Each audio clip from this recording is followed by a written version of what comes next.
Hey guys, this is Chris from Tonebase. Today, we're going to be looking at nails.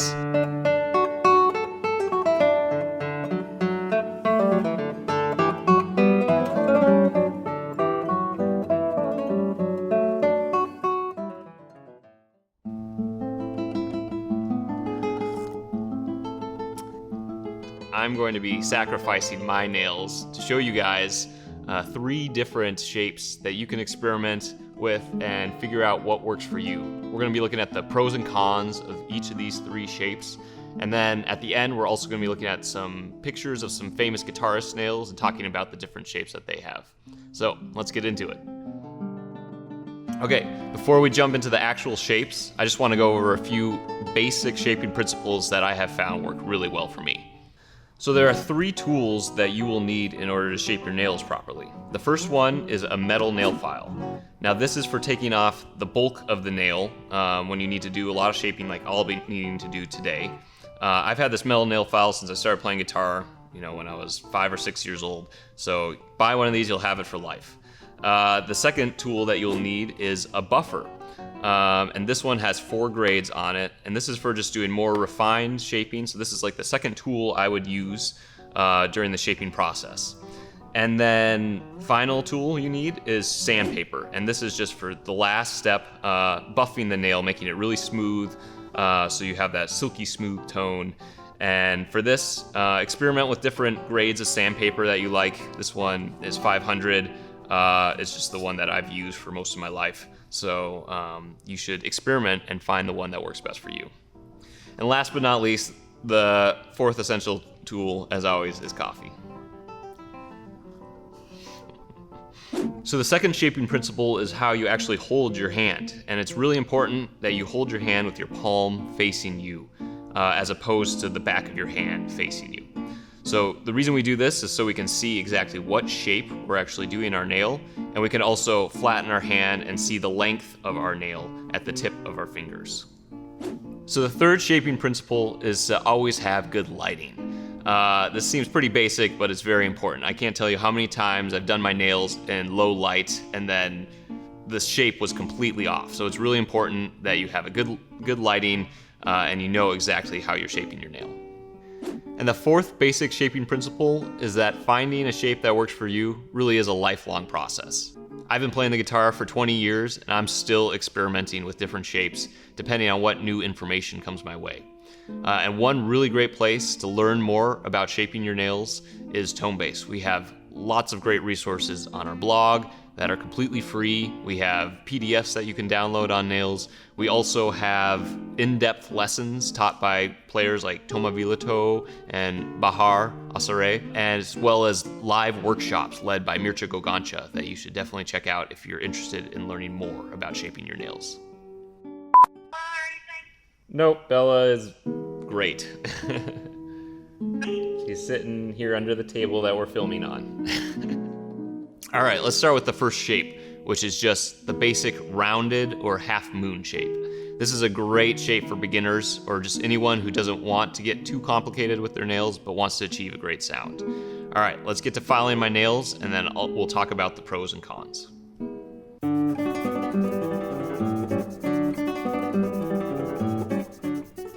Okay, so one really important tip is when you're filing your nails, it's good to always file underneath your nail. As opposed to going straight on, like perpendicular. I always like to leave my nail file kind of flat and put my finger up on the nail like that. As you can see, I'm just kind of following, for this rounded shape, I'm just following the contour of my nail bed. So you can see that how the nail is kind of matching this nail bed. But basically I'm just doing like a half moon shape. And with this metal nail file, I'm just taking out the bulk of the extra nail that I have. And then I'll pick up the buffer and do any extra shaping at the end. So I want to check my length by looking at my nail from this angle, looking at it over here. And if I can see the nail over the top of my fingertip, then I know I haven't gone too short. So you can still see that there's still quite a bit of nail there. Now, nail length is a whole nother topic. that we could get into. Not for this video, but that is very much personal to how you play the instrument. So if you like having more nail, which I personally do, you can leave your nails a little bit longer. If you really like just having as little nail as needed, you can make them shorter. But it's a very personal thing, nail length. But this is looking about where I normally have. This is looking good in terms of length. All right, so I'm done with the nail file now. I'm going to now pick up the buffer and start with the highest grade and do some more shaping. And now I'm going to use a different grade from the buffer. Slowly start smoothing out the nail. And now once you have the basic shape of the nail, you can start filing it from different angles. So you can go more perpendicular to the nail itself. You can go underneath the nail. You can even go on top of the nail edge. And as you can see, I'm slowly working my way to the smoothest grade.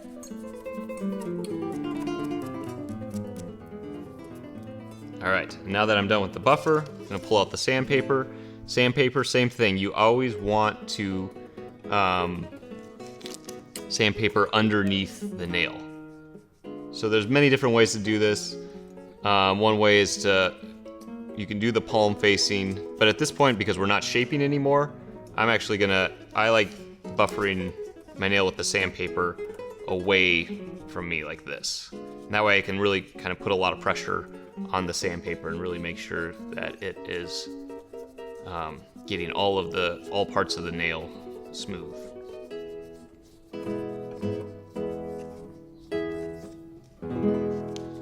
Okay, and then I'll take my thumbnail on my other hand, my left hand, and just kind of go along the nail and check to see if it's smooth. It feels pretty smooth. Maybe I'll buff out a certain spot that I felt wasn't smooth. And then boom. So my middle finger now has the half moon shape, or the rounded shape as I call it, where you can see it just follows the curvature of the nail tip. So very basic.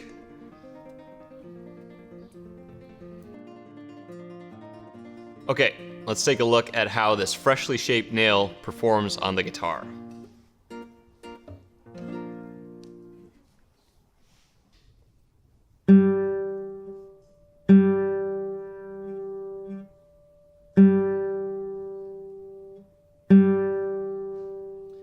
So the reason that you don't hear any sort of clicking sound when my nail touches the string is because I'm touching the string with both my flesh and my nail at the same time. So that's really important and actually tells you that my nail length is perfect right now. Okay, so let's talk about a few pros for this particular nail shape. So as I mentioned, this is a really great shape for students who are just starting to experiment with nails. There's a lot you can do with just this one shape. You can adjust the length of the very tip of the nail, so you can make that longer or shorter. The sides of the nails, you can make those longer or shorter. So this is a great starting point for those just beginning to experiment with nails. The second pro is there are no corners. So no matter where your contact point of your nail with the string, your nail is not going to catch on the string. It should slide off pretty easily. So that's another really important pro, especially for beginners who are still trying to learn where their contact point is. And the third pro is this shape is just very easy to maintain. As you saw, it took me about a minute in order to get this shape, and I'm perfectly happy with it. I don't have to go back and do any extra shaping. This is actually the reason why I like the rounded shape, just because it's so easy. You get to playing the guitar very quickly instead of spending, 10 minutes with your nails and then your practice session is totally gone. As for some of the cons, this nail shape does have more resistance when you're plucking the string. So it requires a bit more energy in order to move your finger through the string. The second con is there's a shorter distance between the contact point and release, which means that often you can have a thinner sound with this particular nail shape, as opposed to some of the other ones we will look at later. And third, this shape can be kind of hard to achieve for people who have flat or hooked nails, meaning the bed of their nail is either flat or they have a nail that kind of comes down. So if you have a different type of nail shape, natural nail shape, then this might be a hard shape to achieve. All right, let's move on to shape number 2. Okay, let's talk about another shape that may be more enticing for more advanced players looking to take their nail game to the next level. This is called the ramp.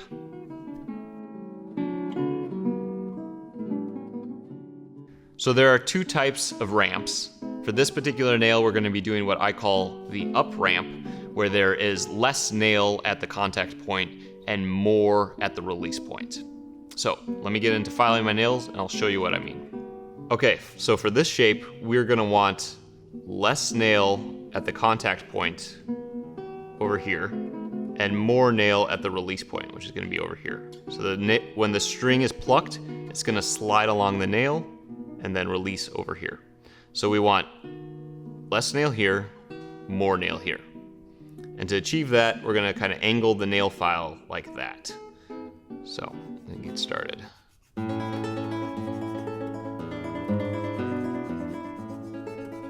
So for this particular shape, you might notice that my nail file is actually a bit more perpendicular to the nail. This is just to achieve this ramp shape where it's much more flat in a particular direction. Okay, and now that I have the basic shape, I'm gonna move over to my buffer.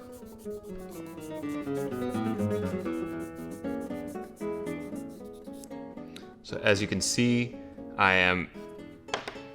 have really removed the amount of nail on this side, and there's a lot more nail over here. And that is what is creating this ramp.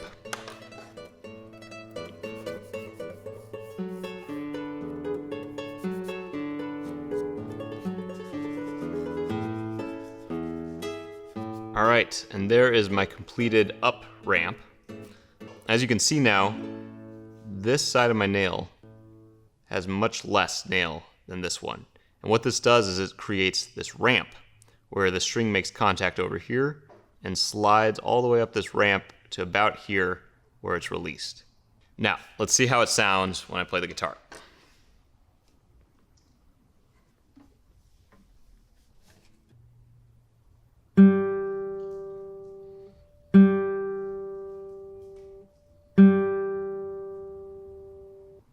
And let's compare that to a rounded nail.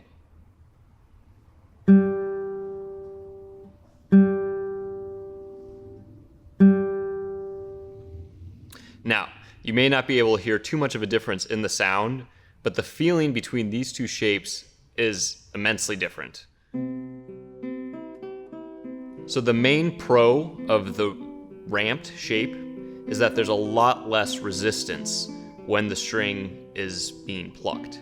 So it requires much less energy in order to move the fingernail through the string, as opposed to the rounded, where there's more nail that the string needs to move through. So it requires more energy to move the nail through the string. A lot of more advanced guitarists like this shape because it allows them to play faster and still get a very full sound. The other pro with this nail shape is the ramp allows there to be much more distance between the contact and the release point, which means often that you get a much fuller sound. So some of the cons for this particular nail shape, any sort of adjustments in length are very noticeable. You also want to have a consistent ramp angle, so that means that every time you file your nails, you need to have a way of ensuring that the ramp angle is always the same. Otherwise, every time you pick up the guitar and play, it's going to feel different. And just in general, this shape is harder to maintain. As you can see, there are some corners now that can often catch on little things in daily life that can lead to the nail being broken. So in general, this is a shape where you need to be particularly careful with your nails and make sure they're always smooth, there's no hard edges that can catch on anything and possibly lead your nail to break. So the third shape that we're going to look at is what I call the down ramp. And essentially this is just the opposite of the up ramp. We're gonna have more nail on the contact point and less nail on the release point. So as you can see, for this particular shape, I want to have more nail on the contact side and less nail on the release side. So when I file the nail, the angle is gonna be like that.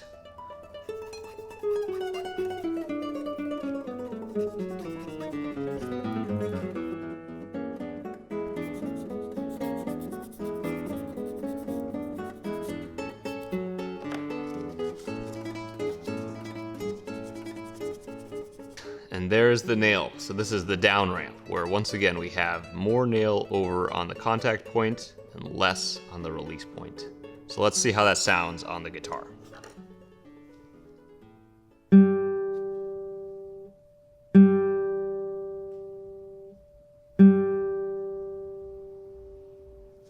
So once again, probably not something you can really hear the difference, but with this particular nail, I do hear that the end of the attack is actually much less sharp than with the up ramp.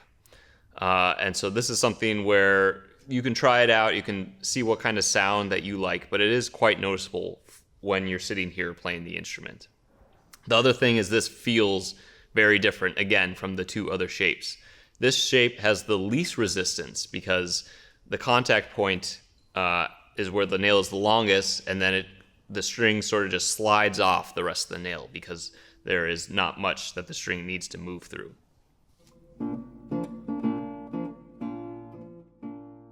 So that is really the main pro for this particular shape, is that when you're plucking, it really doesn't feel any resistance. The finger kind of just moves through the string without much energy, which again, I personally prefer a bit more resistance. I want to feel my fingernail kind of making contact and feeling some resistance on the string. But other people, you know, especially those who, when you're playing like a fast piece or something and you want to move quickly through the string with minimal effort, this is a shape that you might want to experiment with. Okay, great. Now that we have explored the 3 different nail shapes, let's take a look at some images from famous guitarists and see what kind of nail shapes that they use. So a lot of guitarists actually use a combination of these 3 nail shapes that I have just showed you. For instance, a very common one is to see guitarists use the ramp shape, but also mix that kind of with a rounded shape. So you have kind of a mix of the two.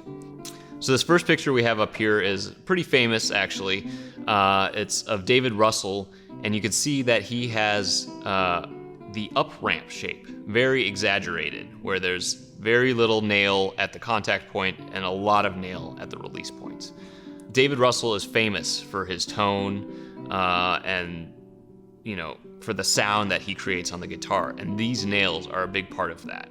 So this is something where if you're looking to get that David Russell tone, then you should experiment with the up ramp shape. So the second photo here is of Thomas Viloteau, and he uses primarily the down ramp. Now, a lot of the reason for him using this particular shape is he has a different hand position than a lot of guitarists, where his hand actually turns up a bit. And so for him, this shape makes the most sense. And also he has obviously fantastic tone, and this shape really works well for him. But a lot of that also has to do with his hand position. Toma has a great video on YouTube where he shows you a different technique for figuring out your shape, where you actually put the sandpaper on the strings and pluck the string. It's a very interesting technique. I highly recommend you go watch his video. So the next picture we have here is of Scott Tennant's nails, and Scott actually uses a very flat ramp. It's neither up nor down. And he is known, of course, for his tremolo, for his right hand speed, and with this flat ramp he is actually able to achieve very little resistance when plucking a string, and that is a shape if you're looking to be a fast player, have smooth tremolo. Perhaps you want to experiment with more of a flat ramp where the contact point and release point are both at the same level. And finally, I don't have a picture of it, but Aniello Desiderio actually uses the rounded half moon shape and has a video on Tonebase where he talks about why he enjoys that shape the most. So, professional guitarists use all three of these shapes, and as I mentioned, use different combinations of them, different variations. So once again, it's really about your particular preference and about experimenting with different shapes and finding ones that work the best for you. So I hope you got a lot of ideas from this video, and it also served as a good starting point for introducing you to different nail shapes. Once again, there's no such thing as a comprehensive nail guide. The process of figuring out what nail shape works for you is something that happens throughout your life, your journey with playing guitar, and something I encourage you to experiment with. Obviously, maybe if you have a concert coming up, figure out a nail shape that works for you a few weeks beforehand and stick with that. But if you're just practicing and want to try an up ramp, down ramp, rounded, or some sort of variation, I encourage you to do so. So happy practicing, and we'll see you later.